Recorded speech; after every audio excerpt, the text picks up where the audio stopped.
Misalkan lo sekolah tapi tiba-tiba lo sekolah, gue nggak bisa tapi bapak gue bisa nih. Lo kayak bikin PR, Privilege. Lo kayak bikin PR, dapat nilai 100 tapi yang ngerjain mak lo di rumah gitu masih kecil, iya kan?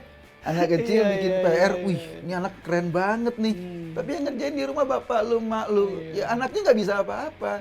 Kalaupun kemudian rapotnya bagus, itu rapot bapaknya, bukan rapot anaknya, gitu. Yang sekolah padahal anaknya, gitu lah.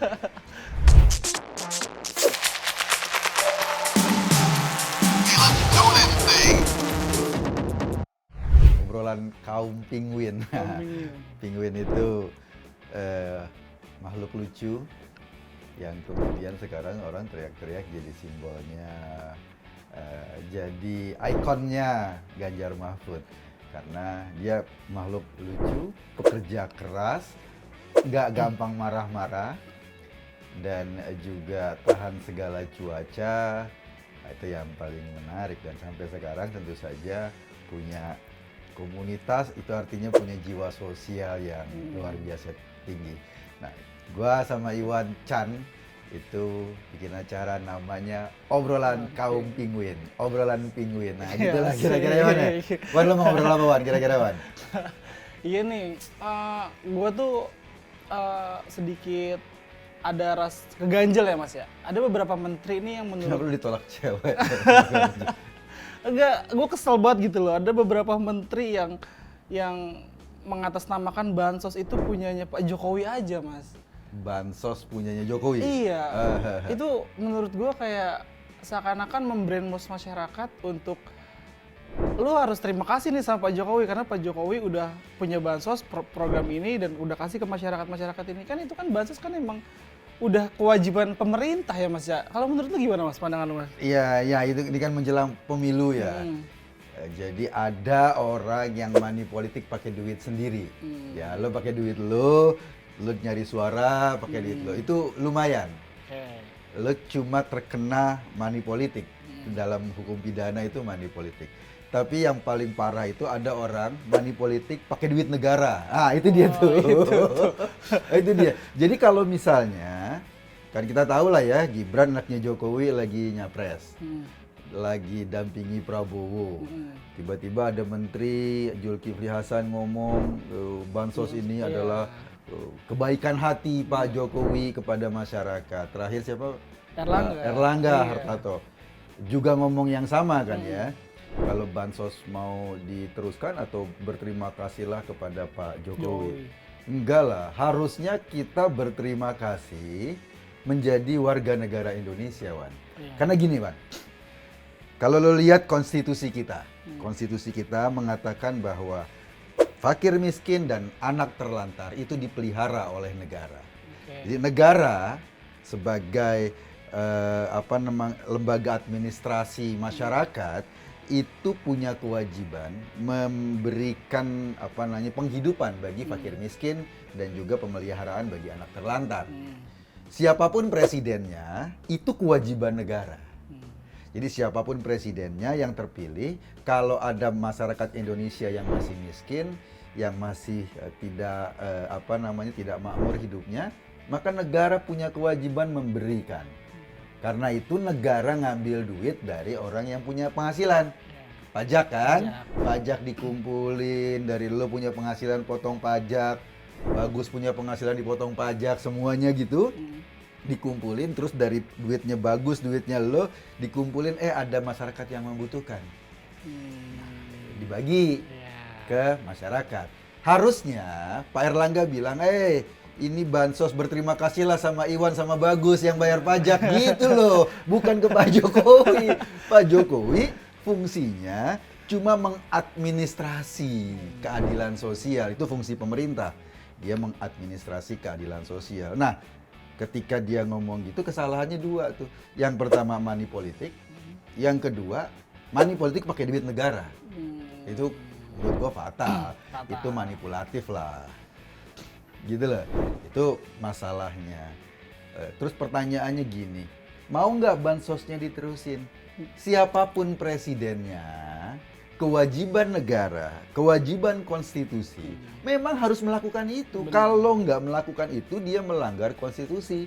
Fakir miskin dan anak terlantar dipelihara oleh negara. Itu yang harusnya dijelaskan kepada publik. Ini bukan duit Jokowi loh, ini duit negara loh. Gua ambil dari pajaknya Iwan, pajaknya Bagus, gitu loh. Pajaknya Clara dan lain-lain. Gua ambil, kemudian sebagian gua kasih ke lu sebagai bansos. Jadi inilah mekanisme di mana orang yang punya pendapatan, orang yang punya kelebihan ekonomi, kemudian dikumpulkan oleh negara, diadministrasi oleh negara untuk membantu teman-temannya yang belum yang secara ekonomi ya. membutuhkan, gitu loh.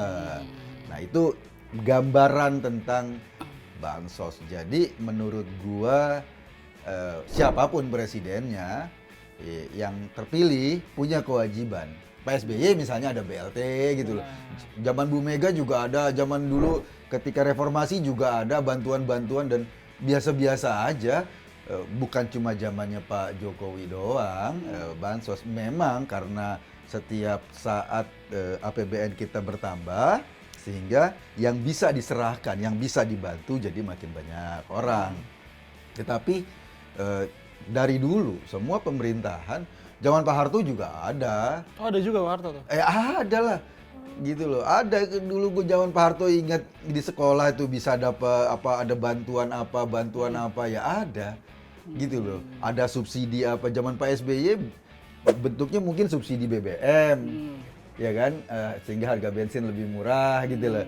Zamannya Bu Mega misalnya ada juga bansos-bansos. Jadi nggak melulu ini khas programnya Pak Jokowi, gitu loh.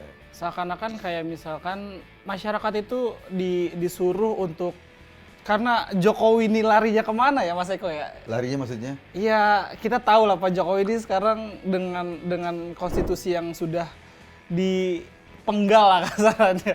Itu kan seenggaknya kan membuat masyarakat melihat bahwa Pak Jokowi ini nih yang punya peran penting. Ya, di pemerintahan sekarang iya, dia punya peran penting. Itu ketika misalnya ya, program Pak Prabowo dan Mas Gibran itu membawa-bawa Jokowi, itu satu hal yang penting. Mereka sebetulnya tidak punya kualifikasi sebagai pemimpin. Kenapa? Karena mereka minta dipilih merujuk pada bapaknya, merujuk pada presiden yang sekarang.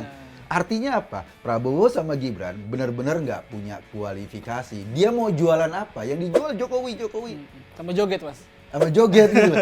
Padahal kan Jokowi udah selesai. Pak Jokowi selesai tahun 2024 nanti. Udah selesai jadi presiden. Kalau dia mau meneruskan atau katakanlah dia pengen menggantikan posisi Jokowi, dia tawarkan dong program pada masyarakat. Ini loh program gua yang jauh lebih bagus untuk kemudian meneruskan atau katakanlah memperbaiki apa-apa yang kurang. Kalau sekarang ngomongnya, ini bansos. Mau nggak bansos lagi, maka pilih. Itu tandanya mereka nggak punya kualitas untuk dijual sendiri. Gitu loh. Kan lo sekolah tapi tiba-tiba lo sekolah, gue nggak bisa tapi bapak gue bisa nih. Lo kayak bikin PR. Privilege. Lo kayak bikin PR, dapat nilai 100 tapi yang ngerjain mak lo di rumah gitu masih kecil. Iya kan? Anak kecil bikin PR, wih ini anak keren banget nih. Tapi yang ngerjain di rumah bapak lo, mak lo. Ya anaknya nggak bisa apa-apa. Kalaupun kemudian rapotnya bagus, itu rapot bapaknya, bukan rapot anaknya, gitu. Yang sekolah padahal anaknya, gitu lah. Iya. Tapi gue juga tuh masih kesel banget Mas masalah kayak gitu tuh. Kenapa yang bikin gue, kenapa masyarakat harus dibodohi dengan hal-hal kayak gitu, Mas? Ya kenapa masyarakat dibodohi? Karena memang orang-orang yang tidak punya kualitas, orang-orang yang tidak punya program hanya bisa dipilih sama orang-orang bodoh. Jadi mereka nggak mau memberi masyarakat pinter. Itu kayak potongan video Kang Emil. Kenapa tuh? Iya. Pendukung Prabowo adalah otaknya di bawah rata-rata. Ya bukan cuma Kang Emil, Budiman Sujatmiko juga ngomong gitu kan. Kenapa pendukung Prabowo itu IQ-nya di bawah standar dan banyak-banyak lagi yang ngomong kayak gitu. Kenapa mereka kayak gitu? Karena prinsip mereka itu orang bodoh sangat bermanfaat apabila dimanfaatkan atau diambil apabila diposisikan sesuai dengan kebodohannya.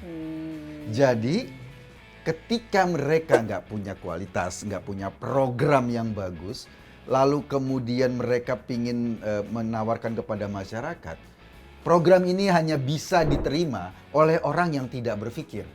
Oke. Iya dong. Iya. Kalau mereka mikir pasti mereka, lah itu kan duit negara, bukan duitnya Jokowi, apalagi duitnya Gibran, apalagi duitnya Prabowo, kan bukan. Kalau mereka mikir kayak gitu, kalau itu duitnya negara, ya mereka termasuk boleh dikatakan sebetulnya ini soft gratification, gratifikasi yang lembut, yang soft. Tetapi pada kenyataannya ini juga bagian dari gratifikasi. Sebetulnya ini korupsi. Karena apa? Karena dia menggunakan uang negara untuk mengambil manfaat politik. Itu korupsi sebetulnya. Kalau kita lacak lebih jauh.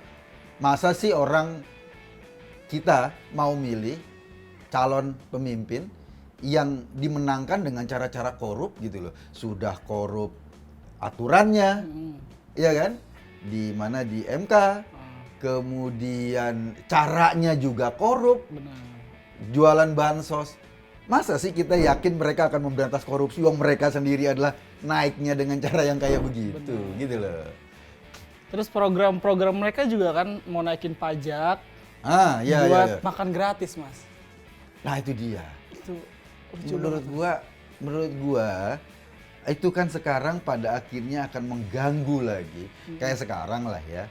Sekarang pajak kita itu sudah 80% APBN itu dari pajak kita. Nah, ketika mereka berpikir mau naikin pajak gitu loh untuk makan gratis. Jadi kalau lo lihat postur anggaran ya. Waktu itu siapa? Pak Hasim atau beberapa orang ya timnya Prabowo ngomong, anggaran makan gratis itu 450 triliun per tahun.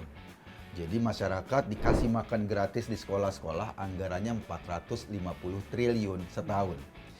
Tentu saja untuk naikin anggaran APBN kan nggak cepat. Ada proses kan, pembangunan dan lain-lain. Nah, berarti kalau kita lihat anggaran bansosnya Pak Jokowi juga segitu tuh. 450-500 triliun lah per tahun. Kalau tidak ada penambahan APBN dan makan gratis mau dijalanin, berarti kan anggaran apa yang diambil? Pak Jokowi ini nggak ada nih makan gratis kan? Sekarang kan belum ada program makan gratis, Belum. yang ada program bansos. Kalau seandainya program makan gratis mau dijalanin, berarti kan ada anggaran yang diambil oleh pemerintah. Iya. Anggaran apa? Anggaran gaji pegawai nggak mungkin, masa pegawai negeri nggak digaji, gitu loh. Anggaran pembangunan mungkin ya diambil sedikit-sedikit tapi nggak akan cukup 400 triliun. Yang paling memungkinkan dialihkan anggaran bansos. Jadi kalau sekarang orang-orang di PKH itu menerima duit dari buat kesejahteraan PKH keluarga harapan ya. Kemudian ada yang dapat anggaran sembako, ada yang dapat bantuan beras, ada yang dapat macam-macam. Ketika satu program makan gratis menghabiskan 450 triliun, maka anggaran-anggaran itu tadi itu nggak lagi dikasih ke masyarakat, dialihkan jadi makan gratis. Jadi kalau Prabowo sama Gibran menang, dapat makan gratis anak sekolah, tapi nggak dapat bansos lagi, karena duitnya dari mana? Gitu loh. Itu yang harus di jadi yang harusnya kita promosikan adalah kalau Prabowo Gibran menang dan anggaran makanan gratis ini berjalan, bansos nggak ada lagi. Masuk akal. Iya dong. Iya, masuk akal. Kenapa? Anggarannya dari mana? Gitu loh, 450 triliun cuma makan siang gratis. Ketika bansos, sebagian keluarga ada yang dapetin anggaran keluarga harapan, Manula, kemudian ada support buat sembako dan lain-lain. Kalau anggarannya dialihkan, berarti itu nggak ada lagi. Jadi bohong kata siapa? Erlangga atau Zulkifli Hasan. Mau nggak bansos diterusin? Mau pilih Prabowo Gibran? Enggak. Kalau mau diterusin jangan pilih itu, karena kalau pilih itu anggarannya nggak ada lagi. Makan gratis jadi. Mereka cuma dapat makan siang gratis, itu pun buat anak-anak sekolah doang. Jadi sebetulnya itu cara berpikir yang membohongi publik menurut gua, gitu lah. Kalau mau anggaran, kalau mau bansos diterusin, berarti pilihannya bukan itu. Sekarang iya Pak Jokowi masih pakai program bansos. Kalau bansos mau diterusin, pilih pemimpin yang memahami bahwa satu, bansos ini adalah kewajiban. Karena bansos adalah kewajiban, maka siapapun masyarakat yang hidupnya di bawah garis kemiskinan atau butuh bantuan, maka negara wajib membantu. Jadi lo nggak perlu bikin kartu ini itu untuk membantu. Ada pengakuan negara bahwa kewajiban negara adalah memelihara fakir miskin dan anak yatim, atau memelihara anak terlantar dan orang miskin dalam konstitusi kita. Nah, karena itu adalah kewajiban, pengakuan terhadap kewajiban negara kepada masyarakat, maka ya nggak perlulah bikin kartu-kartuan. Cukup KTP, itu adalah pengakuan negara bahwa kalau lu warga negara Indonesia dan dilala sekarang lo belum seberuntung keluar teman-teman lo yang lain atau masyarakat yang lain, negara mengakui bahwa negara punya kewajiban sama lo untuk memberikan tunjangan. Gitu loh. Itu bukan kebaikan hati negara. Mau negara tidak baik hati pun, presidennya pelit pun, ini adalah kewajiban. Kayak gua pinjem duit sama lo, Wan, gue pinjem cepet gitu lah. Terus kemudian ketika gua bayar, itu bukan kebaikan hati gue. Kewajiban. Itu kewajiban. Nah, negara juga gitu. Ketika seseorang presiden terpilih memimpin, kemudian ada kabinet, dia punya kewajiban ketika dia memberikan sesuatu kepada masyarakat, itu bukan kebaikan hati negara. Itu adalah kewajiban negara. Jadi karena ini kewajiban, tidak bisa diklaim sebagai kebaikan hati. Gitu loh. Itu secara filosofis salah. Bahwa ini karena Pak Jokowi memberikan kebaikan. Enggak. Bukan kebaikan hati Pak Jokowi, itu adalah perintah undang-undang. Kalau lo menjalankan sesuatu sesuai dengan undang-undang, memang harusnya begitu. Bukan karena lo baik. Gitu loh. Kewajibannya. Kewajiban lo bayar utang.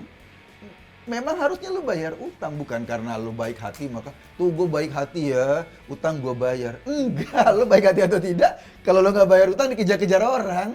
Kalau pemerintah tidak menjalankan amanat konstitusi, dikritik sama DPR atau katakanlah dipermasalahkan sama rakyat, gitu bro. Gitu bro. Konteksnya gitu. Jadi menurut gue kalau bansos mau diterusin nggak kan gitu kan? Mau, ya jangan pilih Prabowo Gibran. Gitu. Harusnya siapa, Mas? Ya Ganjar lah. Yang udah jelas. Karena kalau lo bansosnya mau diterusin tapi pilih Prabowo Gibran, lo cuma dapat makan siang doang. Makan malam lo nggak ada lagi. Toh mereka juga kalau misalkan, ya mungkin satu tahun 2 tahun berjalan lah. Tapi kan 3-4 tahun mungkin bisa ada potongan dari atas sampai ke bawah, dan itu kan korupsi juga kan jatuhnya. Nah kan? ya itulah bedanya bansos sama makan gratis. Iya. Atau katakanlah tunjangan sosial sama makan gratis. Makan gratis itu lo bayangin, katakanlah ada 40 juta siswa yang dikasih makan gratis. Makan siang lah ya. Ini kan aneh menurut gue. Yang pertama, makan siang kan jam 12. Katanya buat stunting. Anak SD kelas 1, kelas 2, jam 10 udah pulang ke rumah. Lo makan siangnya jam 12, disuruh panggil lagi ke sekolah. Itu satu problem. Jam 10 pagi udah pulang kan? SD kelas 1 gitu loh. Terus gimana? Satu itu. Yang kedua, sekolah itu ada di pelosok-pelosok banyak kan. Di Jakarta mungkin gampang diakses. Kalau lo udah siapkan paket makan siang, di Jakarta barangkali untuk datangin satu SD ya ada 30 menit lah. Kalau ada di ujung Kalimantan sana, di sebuah pulau terpencil, lo mau nganterin makan siang, lo bayangin ini makan siang sampai malam. Iya dong distribusinya. Keburu dingin tuh. Keburu dingin, keburu basi. Keburu basi malah bahaya buat anak-anak itu. Yang kedua itu.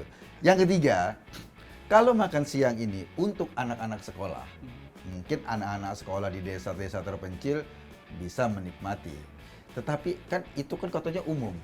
Di kota juga dapat. Berarti ada anak-anak yang keluarganya mampu juga dapat makan siang. Ini bansos nggak tepat sasaran, bro. Anak orang kaya yang di rumahnya kalau makan lauknya cukup, tapi tiba-tiba diberikan oleh negara makan siang gratis. Syukur-syukur dia mau makan. Kalau lauknya dilihat nggak enak, dibuang. Akhirnya duit negara kebuang sia-sia. Ini cara berpikir yang menurut gua agak lucu.